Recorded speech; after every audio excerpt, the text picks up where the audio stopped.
একাদশ শ্রেণীতে যারা পদার্পণ করতে চলেছ তাদেরকে হার্দিক শুভকামনা জানিয়ে আজকের ভিডিও শুরু করছি। আজকে পুঁইমাচা গল্প বিভূতিভূষণ বন্দ্যোপাধ্যায়ের লেখা, সেখান থেকে আমি তোমাদেরকে বেশ কয়েকটি এমসিকিউ দেব রায়মার্টিনের বই থেকে। এই এমসিকিউগুলো তোমাদের ফার্স্ট সেমিস্টারের জন্য খুব উপকারী হবে এই আশা রাখছি। তোমাদেরকে এখন থেকেই কিন্তু পড়াশোনা শুরু করে দিতে হবে। সিলেবাস কিন্তু অনেক বড়, ঠিক আছে? আর অনেক কিছুই পড়তে হবে। এমসিকিউ মানে বুঝতেই পারছো, প্রত্যেকটা লাইন ধরে ধরে প্রত্যেকটা সাবজেক্টেরই পড়তে হবে, এবং কোনখান থেকে যে প্রশ্ন আসবে সেটা তো বলা মুশকিল। তাহলে প্রত্যেকটা লাইন ধরে ধরে পড়লে তবেই তোমরা কিন্তু সমস্ত প্রশ্নের উত্তর সঠিকভাবে দিতে পারবে।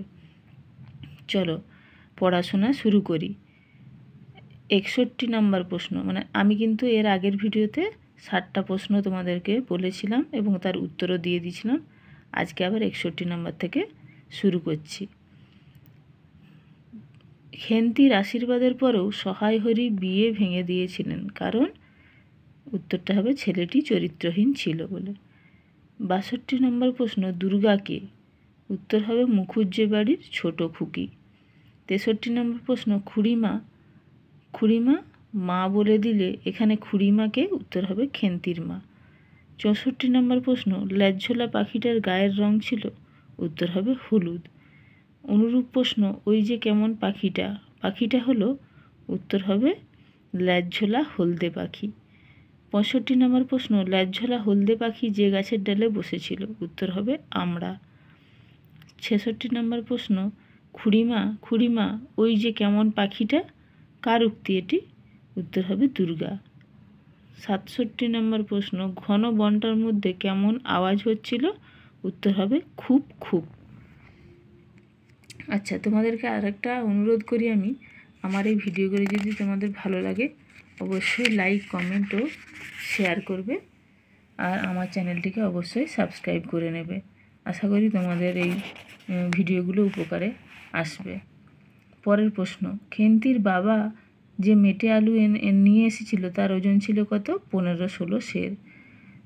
তারপরের প্রশ্ন, বরজপোতার বন থেকে সহায় হয়ে নিয়ে এসেছিল কি, উত্তর হবে মেটে আলু। তারপরের প্রশ্ন, অন্নপূর্ণার মতে সহায় হরির জীবনে যা নেই, উত্তর হবে ইহকাল ও পরকাল। 71 নম্বর প্রশ্ন, মায়ের ডাক শুনিয়া খেন্তির মুখ শুকাইয়া গেল, মায়ের ডাকে খেন্তির আশঙ্কার কারণ কি, উত্তর হবে মেটে আলু তোলার প্রসঙ্গ।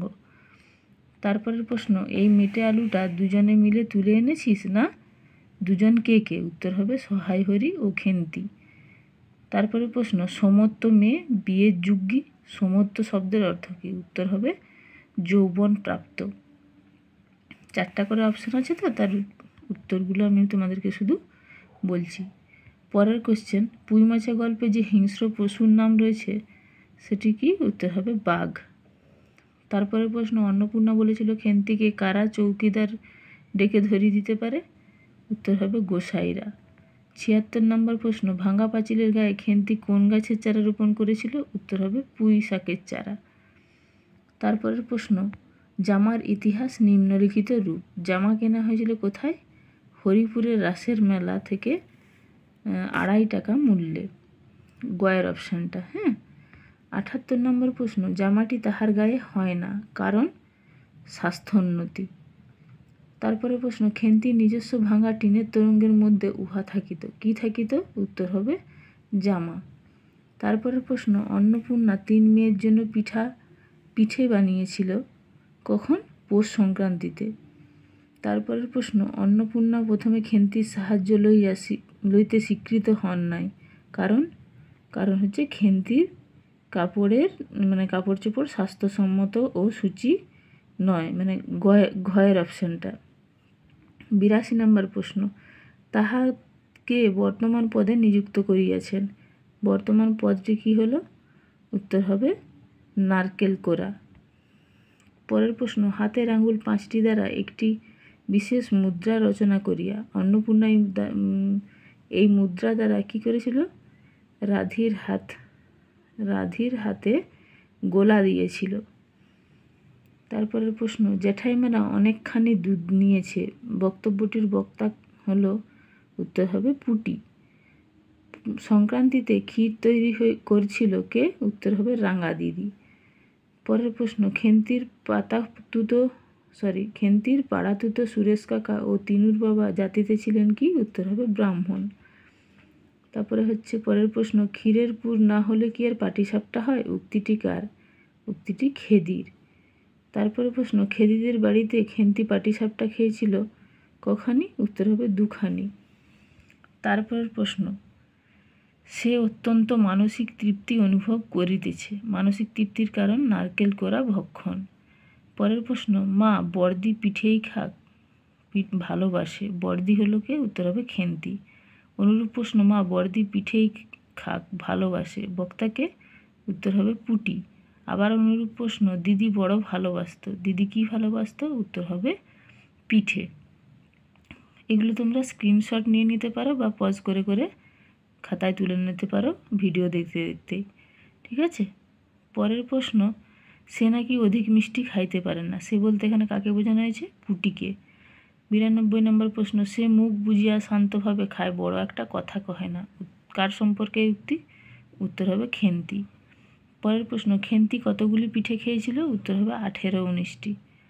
94 নম্বর প্রশ্ন, সহায় হরি চাটুর্যের বড় মেয়ে খেন্তি স্বভাবে কেমন প্রকৃতির মেয়ে? উত্তর হবে নিরীহ, শান্ত ও অধিক মাত্রায় ভোজনপটু। পরের প্রশ্ন, খেন্তির বিবাহ সম্পন্ন হয় বৈশাখ মাসের প্রথমে। তারপরে প্রশ্ন, অন্নপূর্ণার জামাইয়ের বয়স কত ছিল? উত্তর হবে 40-এর খুব বেশি নয়।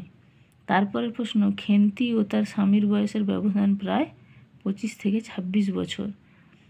তারপরে প্রশ্ন, খেন্তির স্বামী কিসের ব্যবসা করে 2 পয়সা করিয়েছে? উত্তর হবে সিলেট চুন ও ইটের। তারপরের প্রশ্ন, খেন্তির বিয়েতে বরের পালকি নামানো হয়েছিল কোথায়? আমলকি তলায়। তারপরের প্রশ্ন, পুঁইমাচা গল্পে যে লোকযানের উল্লেখ করা হয়েছে সেটি হলো পালকি। অনুরূপ প্রশ্ন, পালকি বাহকদের বলে? উত্তর হবে বেহারা। তারপরের প্রশ্ন, মেদি ফুলের রং হলো ড্যাশ, উত্তর হবে নীল। অনুরূপ প্রশ্ন, বেড়ার ধারে নীল রঙের কোন ফুলের গুচ্ছ গৃহীত হয়েছিল? উত্তর হবে মেদি। তারপরে প্রশ্ন, খেন্তি কোন মাসে বাপের বাড়ি আসতে চেয়েছিল? উত্তর হবে আষাঢ়। তারপরে প্রশ্ন, আগে নাতি হোক তবে তো, একথা বলেছিল কে? ঠান দিদি। তারপরে প্রশ্ন, অন্নপূর্ণার মন হু হু করিত কখন? আম সত্ত্ব তোলার সময়। তারপরে প্রশ্ন, ওই কোনাটা ছিঁড়ে একটুখানি, এইভাবে খেন্তি চাইতো কি? উত্তর হবে আম সত্ত্ব।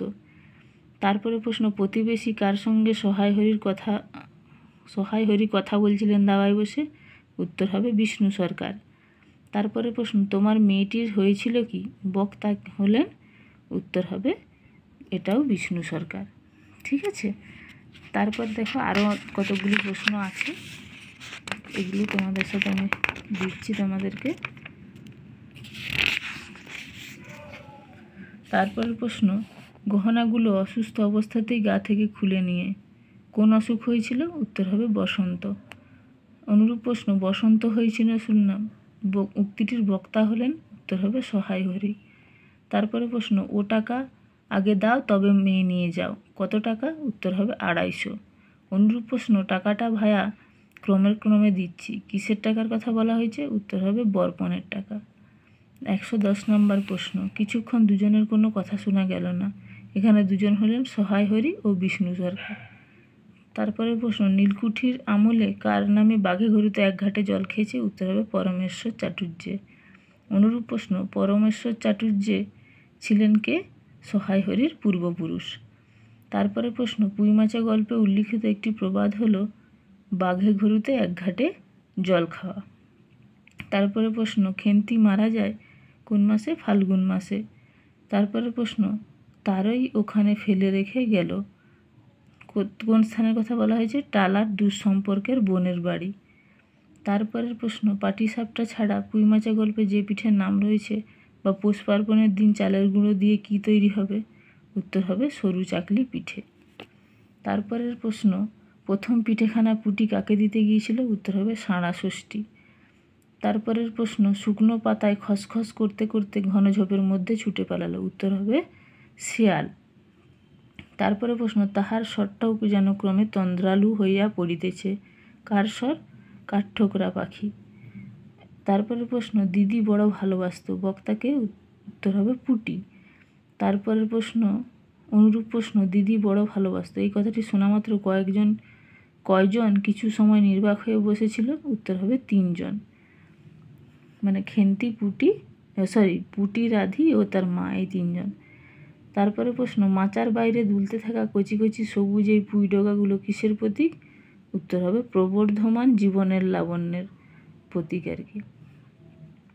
তারপরে প্রশ্ন, পুঁইমাচা গল্পের নামকরণটি কেমন? বিষয়বস্তু কেন্দ্রিক। 122 নম্বর প্রশ্ন, সুকুমার সেন পুঁইমাচা গল্পে বিভূতিভূষণের উপন্যাসের বীজ লক্ষ্য করেছেন। কোন উপন্যাসের? পথের পাঁচালী উপন্যাসের। 123 নম্বর প্রশ্ন, পুঁইমাচা গল্পটিতে গল্পকার যে সামাজিক সমস্যা এবং তার পরিণতি ফুটিয়ে তুলেছেন তা হলো পণ প্রথা এবং বাল্যবিবাহ, মানে গয়ের অপশনটা। তারপরে শেষ প্রশ্ন হচ্ছে, পুঁইমাচা গল্পে পুঁই গাছ কিসের প্রতীক? উত্তর হবে জীবন প্রবাহ ও স্মৃতির প্রতীক। তাহলে এইগুলো ছিল পুঁইমাচা গল্পের এমসিকিউ টাইপ প্রশ্ন এবং উত্তর। রায়মার্টিন প্রশ্ন বিচিত্রার থেকে আমি তোমাদেরকে এই ভিডিওটা দিলাম। আশা করি এটা তোমাদের ফার্স্ট সেমিস্টারের জন্য খুব কাজে আসবে। একাদশ শ্রেণীর সমস্ত ছাত্রছাত্রীকে আরও একবার শুভেচ্ছা জানিয়ে আমার ভিডিও শেষ করলাম।